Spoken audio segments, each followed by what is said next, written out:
और आज पहाड़ों का आलमी दिन मनाया जा रहा है। वैसे तो पाकिस्तान इस लिहाज से बहुत लकी है कि अल्लाह ताला ने पाकिस्तान को हर वेदर भी दिया है।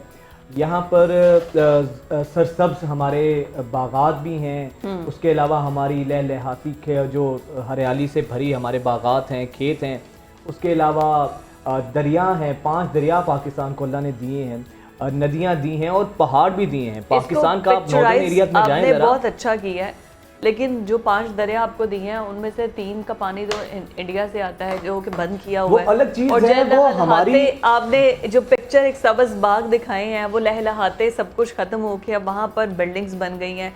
नहीं, लेकिन फिर भी हमारा ये शहर के आसपास के एरियाज में ऐसा, आपकी बात बिल्कुल ठीक है। और फिर उसके बाद नहीं, मुझे लेट मी कंप्लीट के हमारे यहाँ पर आपने जिस तरह बताया कि नदियाँ भी हैं, पहाड़ भी हैं, लहलहाते बाग भी हैं, हरियाली भी नजर आती है आपको, और इस टाइम इस मौसम में आपको वो सब डस्ट से भरी परी नजर आती है। वो चीज़ें हमारी नालायकी कहें, नाहली कहें, लेकिन मैं कुदरत की बात कर रहा हूँ।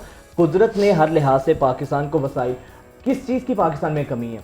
लेकिन मसला आपकी वाली बात है कि नालायकी का है, हमारे यहाँ तवज्जो नहीं, वरना पाकिस्तान को रिसोर्सेज के हवाले से किसी भी तरह से पाकिस्तान पीछे नहीं है। अगर पहाड़ों में इतने जो होता है ना माउंटेन्स, इतने मैं कहती हूँ इतने दहशत वाले और इतने स्ट्रॉन्ग जेस्चर है एक अर्थ का, एक इतना स्ट्रॉन्ग जेस्चर है कि आप पहाड़ को करीब से जाके देखें ना तो मुझे तो ऐसा लगता है वहशत सी होती है।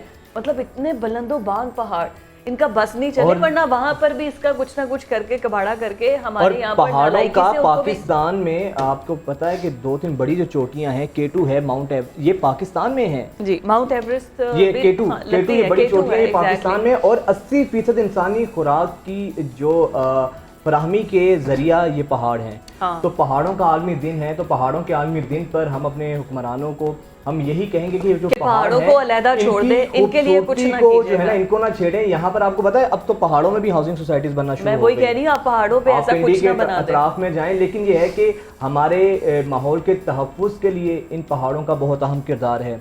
हमारा इकोसिस्टम जो है वो बेहतरीन रहता है, और वैसे भी सैरो सयाहत के हवाले से जमीन के बैलेंस के लिए भी अगर आप देखें बैलेंस रखा हुआ है, पहाड़ों की वजह से जमीन जो है वो बैलेंस है। और वैसे भी लेकिन आप एनवायरनमेंट को देखें, अक्सर हवाओं का रुख भी पहाड़ों की वजह से बदलता है, पहाड़ों की वजह से बदलता है। लेकिन पाकिस्तान में जो पहाड़ों की इस वक्त जो हालत है ना, हमने तो बाकी दुनिया में ये होता है कि नेचर को मज़ीद खूबसूरत किया जाता है अपनी परफॉर्मेंस के ज़रिए, अपनी गवर्नेंस के ज़रिए।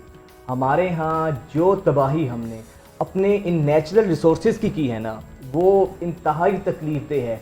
आप ये देखें कि हमारे सरसब्ज खेत खलियान होते थे, अभी भी हैं, लेकिन अक्सर जगहों पर जो शहर के आसपास के एरियाज़ हैं वहाँ पर देख लें उनको कंक्रीट में बदल दिया गया है। फिर दरिया जिनका आपने जिक्र किया, हमारी नालायकी की वजह से डैम्स हम लोग नहीं बनाते हैं, रावी जो है दरिया हमारे सूख गए हैं। फिर यही हाल पहाड़ों के साथ है। आप देखिए कालाबाग डैम अगर अभी स्टार्ट करना चाहें तो कालाबाग डैम कहाँ पर बनेगा? कालाबाग डैम पर अभी आज ही तीनों तरफ पहाड़ है, सिर्फ एक तरफ आपने एक दीवार बनानी है, और वो सस्ता काम है बजाय दयामीर और भाषा डैम के। लेकिन क्या है कि इसमें सब इकट्ठे बैठ नहीं सकते। कालाबाग डैम को हम फिर कहते हैं कि ठीक है कंट्रोवर्शियल इसको बना दिया गया, छोड़ दें। कंट्रोवर्शियल है? अगर आपको लगता है कि वो अच्छा है और इसमें आवाम को रिलीफ देंगे, आप ना उसमें अपने अपने जो जमींदार हैं वो अपनी, जाहिर है कालाबाग डैम बनेगा, उसमें ज़मीन आएगी, उसके बाद वो ये कहकर उसको कंट्रोवर्शियल बना दिया जाता है कि अगर पानी आएगा, ज़्यादा ओवरफ्लो हो गया तो देहात बह जाएंगे। अब जब सैलाब आया है लास्ट ईयर, उसमें क्या देहात नहीं बहे? मैं ये बात कह रहा हूँ। चले फिर उसको अगर आपने सियासी मसला बना दिया, उसको सियासी रंग दे दिया गया है, दयामीर डैम है, धासू डैम है, भाषा डैम है, बाकी चीज़ों पर हम क्या काम करें? फिर इसके अलावा पहाड़ों पर ये जो तामीरात हो रही हैं, कंस्ट्रक्शंस हो रही हैं, दरख्तों को काटा जा रहा है, अल्टीमेटली जिसका भी आप और मैं रोना रो रहे हैं ना, स्मोक का, तो ये भी इसी वजह है कि हमने पहाड़ों तक को भी नहीं छोड़ा। आपने टिम्बर माफिया को कंट्रोल किया होता तो आज ये हाल होता। टिम्बर माफिया अपनी जागीर समझ के वो दरख्तों को काट रहे होते हैं और उनको कोई रोकने वाला नहीं होता।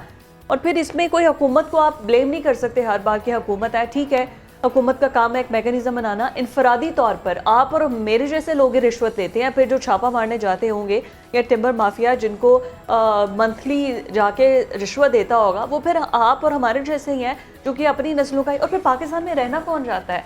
जो एनवायरनमेंट की इस वक्त सिचुएशन हो चुकी है यहाँ से लोग अपना सरमाया बाहर लेकर जा रहे हैं, और जो बाहर से लोग हैं वो वापस कभी भी पाकिस्तान में आना नहीं चाहते हैं। तो फिर आप कैसे एक्सपेक्ट कर सकते हैं कि यहाँ पर पेट्रियाटिक जो है जज्बे वाले लोग आएंगे और उनमें पाकिस्तान को लेके बड़ी मोहब्बत होगी, बड़ा जज्बा होगा।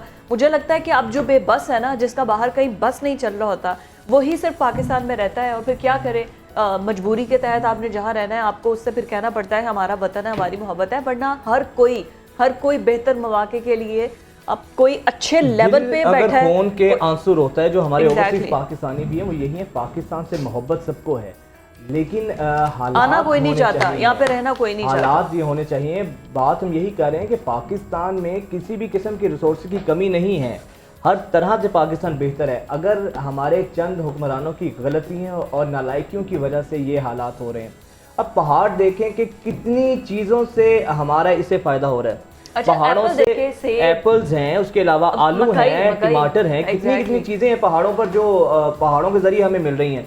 लेकिन आप ज़रा पिंडी से आगे जाएं ना, तो वहाँ पर आप देखें दरख्त काट दिए गए हैं। दरख्त काट कर वहाँ पर भी जो है ना कंस्ट्रक्शंस हो रही हैं, होटल्स बना दिए गए हैं। हमने कमर्शियल यूज़ के लिए अपनी नेचर को जब ख़त्म किया, जब आप नेचर से निमटते हैं ना, तो फिर उसके बाद जो हालात होते हैं, ये हम इस चीज़ को फेस कर रहे हैं। ये सारी चीज़ें, स्मोक का, क्लाइमेट चेंज, इन्वायरमेंटल चेंज, इन सब चीज़ों की वजह यही है कि हमने अपनी जो नेचर है उससे और हमने सबसे पंगा लिया। बड़ी बात, ये जो प्लास्टिक बैग्स हैं, जो शॉपर्स हैं, जो शॉपिंग बैग्स हैं, जो कि प्लास्टिक है, जो प्लास्टिक की बॉटल्स है, ये इनको रिसाइकल नहीं किया जा सकता है। और प्लास्टिक की वजह से और डस्ट की वजह से, पोल्यूशन की वजह से माउंट एवरेस्ट जो दुनिया की बुलंद तरीन चोटी है, उसको ख़तरा पड़ गया है। आप ये देखिए कि हमारी पोल्यूशन इतनी, हम ना नेकी समझते हैं, फ़र्ज समझते हैं कि जिस जगह पर हम जा रहे हैं हमने वहाँ पर गंदगी फैला कर आनी है, हमने अपने पीछे कोई ना कोई चीज़ छोड़ के आनी है जिसकी वजह से पोल्यूशन या डस्ट फैले। चाहे आप पाकिस्तान में किसी नॉर्दर्न एरियाज़ में हैं या आप पाकिस्तान में किसी शहर के अंदर हैं, गाड़ी में बैठे हैं, खाने पीने के बाद सब कुछ सड़क पे फेंक देना है। अगर आप नॉर्दर्न एरियाज में कहीं आउटिंग के लिए गए हैं, आप जो खा बात रहे यह हैं है आपने कि वहीं आप पे और मैं फेंक यहाँ देना पे है। पहाड़ों के हकूक़ का रोना रो रहे हैं, यहाँ पे इंसानों को हकूक़ मुयस्सर नहीं है।